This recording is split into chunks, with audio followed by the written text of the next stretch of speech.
हर खबर पर होगी आपकी पकड़। डाउनलोड कीजिए एबीपी लाइव ऐप।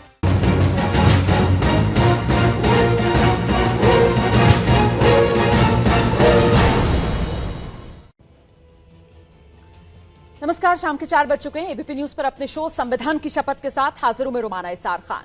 दिल्ली में कल से फिलहाल शांति है, किसी तरह की कोई अप्रिय घटना नहीं हुई है। लेकिन नॉर्थ ईस्ट दिल्ली से जो तस्वीरें आ रही हैं, अब वो ये बता रही हैं कि दिल्ली की गलियों में किस तरह लगातार 3 दिन तक खूनी खेल खेला गया। तस्वीरें इस बात की गवाही दे रही हैं कि देश की राजधानी में हर तंत्र फेल रहा, चाहे वो केंद्र सरकार हो, राज्य सरकार हो या फिर हो दिल्ली पुलिस। और इसकी कीमत 34 लोगों को जान देकर चुकानी पड़ी है। रिश्तों के बीच, समुदायों के बीच ऐसी दीवार खड़ी हो गई है जिसे पाटने में पता नहीं कितने साल लग जाएंगे। संविधान की शपथ में आज हम चर्चा इस बात पर करेंगे, दिल्ली के दंगे में सभी दागदार हैं।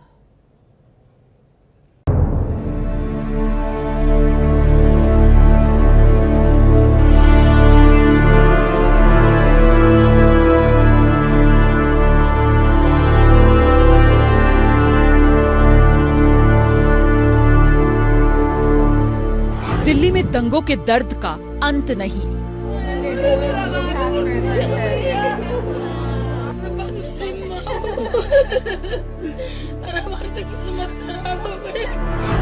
नॉर्थ ईस्ट दिल्ली की तस्वीरें दे रही हैं तबाही की गवाही।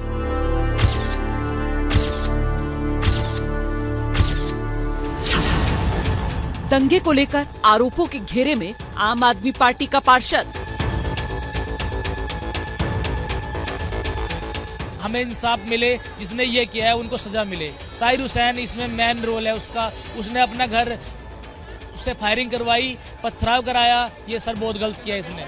सर ये राजनीति जो हुई है, राजनीति बहुत गलत है। ये जो घटना है जिसमें जो ये हादसा हुआ है, जिसमें ये बमबारी या आगजनी हुई है, ये 25 तारीख है, जब 24 तारीख को 11 बजे के बाद मैं मकान में नहीं गया। सुबह को मुझे वापस कर दिया गया और ना ही मेरे परिवार का वहाँ कोई बंदा वहाँ पे गया। आप नेता का नाम आने के बाद बरसी बीजेपी। जो भी इन दंगों का दबंग है वो बचेगा नहीं, और शांति और सौहार्द को नुकसान पहुंचाने वाली कोई भी ताकत, किसी भी ताकत को जो है हम पूरी तरह से, और पूरा समाज और पूरे देश को मिल करके उससे परास्त करना है, उसको खत्म करना है। उन्होंने लगातार अपने को बचाने के लिए पुलिस वालों से मदद मांगी। 8 घंटे बाद पुलिस की मदद वहां पर पहुंची और पुलिस ने उनको वहां से निकाला। ये पूरा स्टेटमेंट है। इसके बावजूद आप जांच कीजिए, कहीं कोई दोषी मिलता है उस पर कार्रवाई कीजिए। किसने हाथ पकड़ रखा है अब तक? राष्ट्रपति से मिली सोनिया गांधी, गृह मंत्री का मांगा इस्तीफा। राष्ट्रपति ji, you are given the highest possible responsibility under the constitution of India to act as the conscious keeper of this government and to remind it of its constitutional duty and the pillars of Raj Dharma. We also reiterate that you should immediately call for the removal of the Home Minister. हिंसा के माहौल में शांति कायम करने की अपनी duty भूलकर राजनीति कर रहे हैं। हम ऐसे राजनीति की भर्त्सना करते हैं। दिल्ली के दंगे में सब दागदार। आपका परिचय कराते हैं। खास मेहमान आज की इस चर्चा में जो हमारे साथ शिरकत कर रहे हैं, बीजेपी की तरफ से पार्टी के प्रवक्ता के शर्मा जी स्टूडियो में हमारे साथ मौजूद हैं। आम आदमी पार्टी के प्रवक्ता दीपक वाजपेयी जी इस चर्चा में हैं। उत्तर प्रदेश के पूर्व डीजीपी विक्रम सिंह जी आज की इस चर्चा में हमारे साथ शिरकत कर रहे हैं, और राजनीतिक विश्लेषक शुभ्रांश राय स्टूडियो में मेरे साथ मौजूद हैं, आज की इस चर्चा में शामिल हो रहे हैं।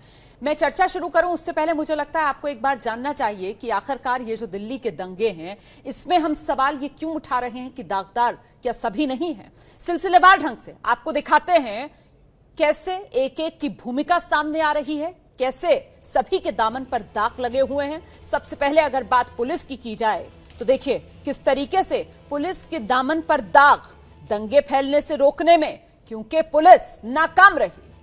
खुफिया एजेंसियां जिनका काम होता है जानकारी मौके पर दे देना, बिगड़े हालात का अंदाजा तक नहीं लगा पाई। दाग केंद्र सरकार के दामन पर भी है। देर से जागी केंद्र सरकार, नींद खुलने में वक्त लगा। और दाग दिल्ली सरकार पर भी, स्थानीय प्रशासन फेल रहा दिल्ली सरकार का। दिल्ली के दंगे के दागदार में, घेरे में कपिल मिश्रा, ताहिर हुसैन, वारिस पठान जैसे नेता भी, जिन्होंने न सिर्फ जहर उगला, कपिल मिश्रा भड़काऊ भाषण देने का इन पर आरोप है, ताहिर हुसैन इनके घर की छत पर पत्थर मिले, पेट्रोल बम मिले, दंगे में शामिल होने का इन पर आरोप है, और वारिस पठान ऐसा जहरीला बयान दिया, भड़काऊ भाषण का आरोप वारिस पठान पर भी है। तो देखा आपने, हम क्यों कह रहे हैं आज, क्यों संविधान की शपथ में यह चर्चा आपके लिए लेकर आए हैं कि दिल्ली के दंगे में दागदार सभी नहीं, अगर ये सही नहीं तो फिर और क्या है? दिल्ली जली नहीं, दिल्ली जलाई गई, ये सवाल आज की तारीख में दिल्ली में सबसे बड़ा है, और ऐसे में मुझे लगता है कि इस पर सबसे पहले जवाब अब बीजेपी के प्रवक्ता के शर्मा जी को ही देना चाहिए। शर्मा जी, जिस तरीके से लगातार आम आदमी पार्टी की राजनीतिक तौर पर घेराबंदी करने की कोशिश की जा रही है, ये तो बड़े आक्रामक रूप में, अरविंद केजरीवाल तो पलटकर बीजेपी को ही कटघरे में खड़ा करके चले गए कि भाई राजनीति बंद कर दीजिए देश के मुद्दों पर, अगर किसी ने गलत किया है तो कार्रवाई करो, उसको डालो जेल में। ये क्या बयानबाजी और ये क्या ट्वीट का खेल खेल रहे हैं बीजेपी के नेता? नहीं तो इसके अलावा इस समय अरविंद केजरीवाल जवाब क्या देते? जब उनके सामने वो सारे तथ्य मौजूद हैं, सारे मीडिया जाकर उनके घर के ऊपर से सारी चीज जब्ती करके दिखा रही है, सरेआम जब इससे ज्यादा एविडेंस वहां पर इकट्ठे हैं, तो क्या कह देते हैं उसके ऊपर? नहीं तो वो तो नहीं, मैं इसलिए कह रहा हूं, पुलिस आपके पास है तो गिरफ्तारी करवा लीजिए, सारे एविडेंस है, तब भी अब तक गिरफ्तारी नहीं हुई है। एक मिनट मेरी पूरी बात सुन लीजिए। अभी सुबह तक संजय सिंह इनके जो नेता थे वो तो बचाव करते फिर रहे थे। अभी जब केजरीवाल को ये समझ आ रहा है कि अब इसका बचाव नहीं हो सकता, क्योंकि वहां पर जो जितने एविडेंस दिख रहे हैं उसके सामने अब बचाव नहीं हो सकता, तो अब उसमें जो है वो अपने आप को जो मैंने उससे अलग करते हुए ये दिखाने की कोशिश कर रहे हैं। क्यों नहीं अमानतुल्लाह के ऊपर कार्रवाई की बात की इन्होंने?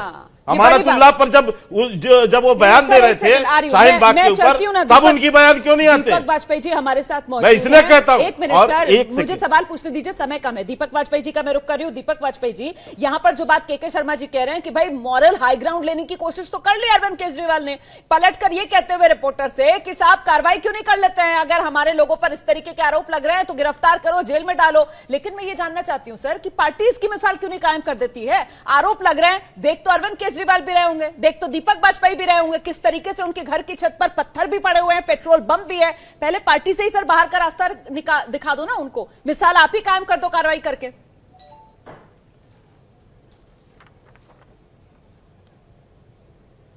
रोमाना जी, कल इस विषय पर मैंने अपना पक्ष रखा था। अब चूंकि उसमें जांच की बात हो रही है, पुलिस को इंडिपेंडेंटली पूरी इन्वेस्टिगेशन करनी चाहिए और अगर कोई दोषी उसको सजा दे। लेकिन कल जो बात मैंने सामने रखी थी कि वो 1 बजे से पुलिस के पास 3 फोन कॉल उसके रिकॉर्डेड है, 100 नंबर बचाव कर रहे हैं कि मेरे घर में दंगाई घुस गए, मैं अपने परिवार के साथ फ्लैट में बंद हूं, मुझे बचाइए। खुद मैंने और संजय सिंह ने डीसीपी नॉर्थ ईस्ट से बात की, मिस्टर सूर्या से कॉन्फ्रेंस कराई ताहिर की, रात को 8 बजे जाके पुलिस ने उनको रेस्क्यू किया। वो घर पर नहीं है 25 तारीख को, पूरी बिल्डिंग पुलिस की कस्टडी में। उन्होंने लोकल पुलिस के साथ वहां पर जाकर, लोकल पुलिस ने लोकल लोगों के साथ जाकर वहां तलाशी ली, अब बिल्डिंग को अपने कब्जे में लिया, उसके ऊपर पुलिस तैनात रही, बंदूकधारी तैनात रहे। इसके बाद बिल्डिंग अबेंडन करके चली गई पुलिस। जांच कीजिए, एक सबूत मिले, फांसी की सजा दीजिए। हम यही कल से कह रहे हैं कि आखिर पुलिस कार्रवाई क्यों नहीं कर रही? क्योंकि पुलिस अफसरों से ताहिर की लगातार बातचीत है, उनके कंट्रोल रूम में उसकी रिकॉर्डिंग है। सूर्या साहब से, डीसीपी साहब से खुद मैंने कॉन्फ्रेंस कराई है। हम ललितपुर के रास्ते में थे, मैं और संजय सिंह जी ने फोन किया, डीसीपी सूर्या से उनकी बात कराई, हमने दीपक वाजपेयी को सुन लिया। इसके अलावा ताहिर हुसैन से भी एबीपी न्यूज ने बात की और वो भी बिल्कुल इसी तरीके की बातें दोहरा रहे थे कि दिल्ली पुलिस मेरा रिकॉर्ड उठाकर देखे, मैंने अपना घर जो है वो दिल्ली पुलिस की कस्टडी में दे दिया था।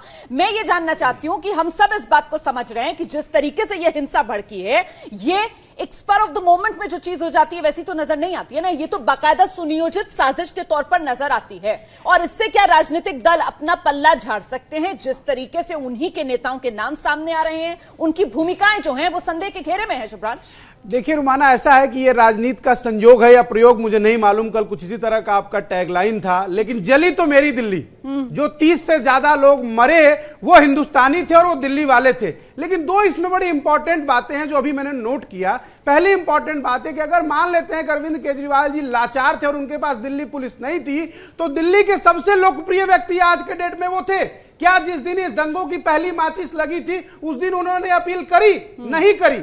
इसका मतलब क्या वो भी बैठ के देख रहे थे? एक दूसरी बात, अगर जब हम लोग पढ़ाई कर रहे थे तब ये बताया जाता था और हमने महसूस किया कई बार कि 100 नंबर पे दिल्ली में फोन करिए और 10 मिनट से ज्यादा वक्त होता है, दिल्ली पुलिस आ जाती है। पुलिस और आईबी के फेलियर पे मैं चर्चा नहीं कर रहा हूं, लेकिन मैं ये जानना चाहता हूं कि जो लौह पुरुष के दूसरे अवतार हमारे गृह मंत्री जी को कहा जाता है, क्या उन्होंने हिंदुस्तान के लोगों को जलने और मरने के लिए छोड़ दिया? और एक और बड़ी बात है रुमाना जी, जो शायद आपको थोड़ा क्रोनोलॉजी समझाएगी कि जिस दिल्ली हाई कोर्ट के जज ने स्वतः संज्ञान लिया, जब उनके टेलीविजन स्क्रीन पे इस तरह का दर्द दिख रहा था, स्वतः संज्ञान लिया और उन्होंने कुछ 4 लोगों को रेक्टिफाई किया। नहीं मैडम प्लीज रुकिए, तो सवाल यह पैदा होता है कि फिर रातों रात अचानक ट्रांसफर की नौबत क्यों आ गई? वो 12 फरवरी जो भी फरवरी का, चाहे वो 12 फरवरी का ताहिर हुसैन हो, वो आपके वालिद पठान हो या जो भी हो, दिल्ली को जलना नहीं चाहिए, इसको उलझाना नहीं चाहिए। मैं चलते चलते बस आखिरी सवाल विक्रम जी का मैं रुक करना चाहती हूँ और मैं उनसे जानना चाहती हूँ कि सर ये हिंसा हो गई, दिल्ली जल गई, 34 जान हमने गंवा दी। मैं आपसे जानना चाहती हूँ कि इस घटना के बाद, दिल्ली के इस जलने के बाद सबक क्या लेना चाहिए? एक एक लाइन में, दिल्ली पुलिस के लिए, दिल्ली सरकार के लिए और केंद्र सरकार के लिए आपको क्या लगता है, क्या सबक होना चाहिए सर? इतनी भारी कीमत देने के बाद पुलिस को वो करना चाहिए जिसकी वो तनख्वाह लेते हैं। मसलन अगर इंटेलिजेंस है तो प्रभावी कार्रवाई घटना होने का इंतजार न करें, उसके पहले ले ले बदमाशों की गिरफ्तारी, वॉच और सर्वेलेंस और सिक्योरिटी प्रोसीडिंग्स। दिल्ली पुलिस वो करे जो कि संविधान इजाजत देता है, न कि किसी पॉलिटिकल पार्टी के मैनिफेस्टो के अनुसार चले। सरकार को यह चाहिए दिल्ली को और केंद्र को कि मिल करके काम करें।